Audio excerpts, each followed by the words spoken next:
I love to try to understand the process of doing this. This was a 2.5-year project? In a way, it was a lifelong project. Oh, it's a lifelong project, 2.5 years, 3 years in the writing, yeah.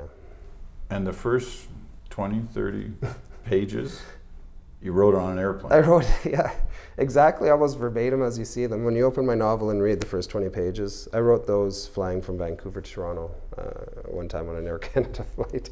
Long flight, I had the decision, do I just zone out, veg out and watch a movie or sleep?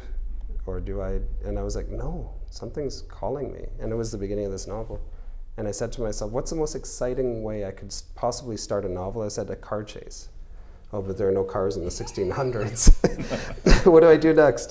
Snowshoe chase. And you know, I throw the three characters together. And this is all sitting there with sitting in a plane. With your bag of peanuts waiting. Part of it was I had a person on either side. It was one of those 3 rows, you know, the 3 seat rows, and your worst position, right? You're in the middle. It's like, oh, I'm stuck. What can I do? I can just sit here and fume and watch a movie, or I can open my mind up to something that I want to create. So you're sitting there with a laptop or with I actually had my iPad and a little keyboard. So I was writing with an iPad and a little a tiny little keyboard on the iPad. So you get on the plane, you didn't know you were going to do this. You get off the plane and you've got to start. And I'm like, oh, this is exciting. Yeah, this is good. This is a good start, because it without knowing it, I threw these 3 characters together: the Jesuit, the Wendat chieftain and elder, and the young Haudenosaunee girl. They are thrown together in a very violent way. Mm-hmm. And I was like, oh, well, the elephant in the room is already dealt with. There was violence during this time between the peoples. There was violence between the Europeans and the indigenous people. There was violence intertribally. So I was like, well, I got the violence done. Now let's see where they go from here. They've got to spend their lives together now. These 3 very different people. What do I do with them now? And that was a wonderful kind of exciting start for me. Every time, and with my characters, what's so funny is they're like little babies at first. I have to like feed them and tell them, you know, you got to do this in this bird, or snowfalls, you might want to do this. But very quickly, if they're real characters in the novel, they start telling me what they're going to do. And they start doing things that get them in trouble. I'm like, how are you going to get out of this now, Snowfalls? Why did you just pee on Bird's blanket? Now, you know, he's going to be very upset with you. How do you get out of this now? And they always found their way in this novel. It kind of just played itself out in this amazing way to me. Getting the start must be the challenge to any novel. Yeah, it's very frightening. You know, the old movies used to show, you know, somebody sitting at a typewriter and then throwing a piece of paper away, trying again, throwing a piece of paper away. Is it like that? It's frightening for me, and I would imagine any novelist I would ask, whether it was Michael Winter or Margaret Atwood or Michael Ondaatje, it would be, how scary is it to start your novel? Because you know nothing again, you know, despite all of what's come before. When you got that blank screen or that blank page in front of you, oh my Lord, it's can I do this, you know? Can I live up to, and you have to push all of that away, obviously, all of the outside voices and noises, and allow the inner voice to obviously blossom. But it's a frightening thing starting, and I'm doing it right now, and it's not easy. But you did this one sitting on a plane in like the rarefied air with people I think it was the overly oxygenated area. Yeah. But with people around you, now, do you like to be alone? Do you like to? My wife Amanda will laugh at me because I'm being from a large family surrounded by noise all the time. So I often write in New Orleans in a coffee shop that is just buzzing with people. And first thing in the morning I go and people are just coming and going, and I love that time to write.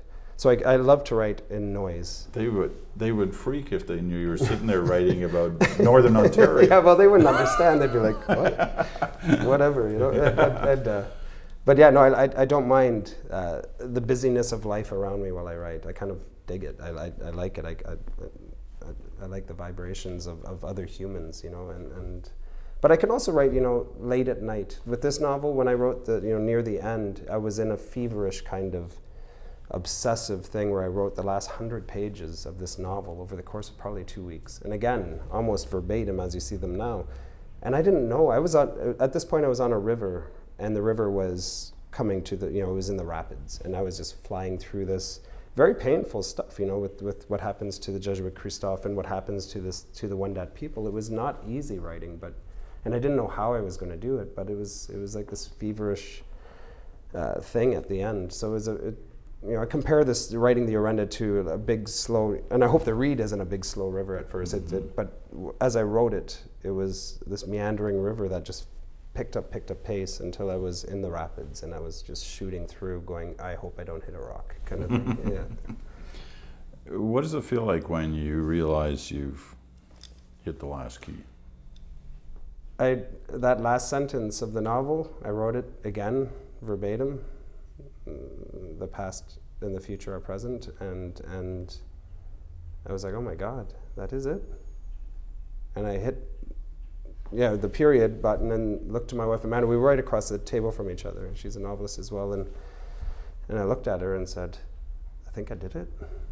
And she looked at me and smiled, and she had been reading.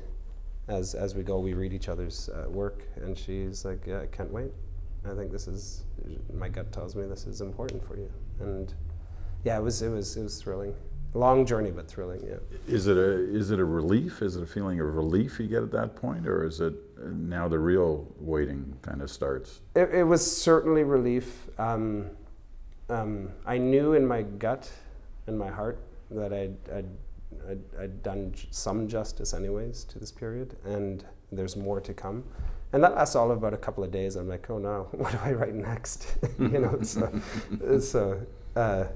it was relief knowing this book especially. My first two novels took a very different route when I wrote them. I wrote a draft that took me years and realized it was completely wrong structure for the novel and completely restructured it.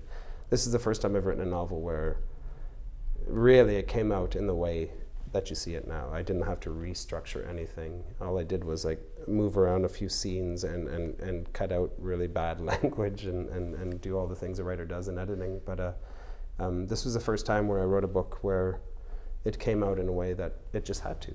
And you know, a classic 3-act structure, the prologues with each act all came out in the way that that you see them now, and it was amazing experience for me.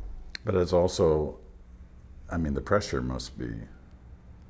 I mean, the pressure's on. The pressure's on, it's not like this was your first one. It wasn't, and they've all been well reviewed. But this has been like work of your life. The pressure is always on. You know, with 3-Day Road, people said, "Oh, great book. How are you going to top that?" I read through Black Spruce, and it wins a Giller, fantastic. And then I read through Renner, like, "Oh, you topped both of them."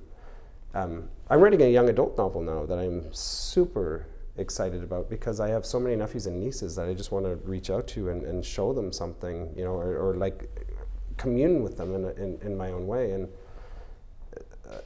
so exciting, to create something. It's very frightening, but at the same time, I keep, it's not the outside noise I hear. It's what do my nephews and nieces, what can I show them that will help them on their journey, and that, what more do you need, than other than to have a chance to do that for your family. When you say a young adult novel, is that like for all young adults? Is it like, what can you tell us? Absolutely. Well, the first novel I ever read was The Outsiders. I was in grade 6. My older sister Julie had brought it back. She was in grade 9, I think, at that point, and I kind of stole it from her because she wasn't reading it. And in a feverish kind of 2 days, I read this book, and I was like, this is amazing. This is what I want to do. I want to tell stories like this. And I want to treat this young adult novel like that too, that an adult can read it, and that a youth can read it, that family, hopefully a parent can share with a child. And I'm talking, teens, 12, 11, 13 on kind of thing. Right. Is it a modern day? Or it's modern, it's contemporary, yeah. It's a young contemporary Aboriginal boy living in the big city who's being kind of wooed into the gang life, the Indian posse kind of life. And for escape, he goes to the railroad tracks near his home. And one day this kid wearing old-fashioned clothing comes up and tells the contemporary kid, I just ran away from residential school. And that's how the novel starts. It's like, wait a second, how is this, what's going on here? And it's called Seven, I even know the title, 7 Matches, the 7 Fires. And it's exciting to me, it's great. Did you have to get on a plane to write that book? We're going to get on a plane after this interview. Guess what I'm going to be doing? Yeah. Listen, this has been a treat. Thanks so much. That's wonderful. Thank you, Peter.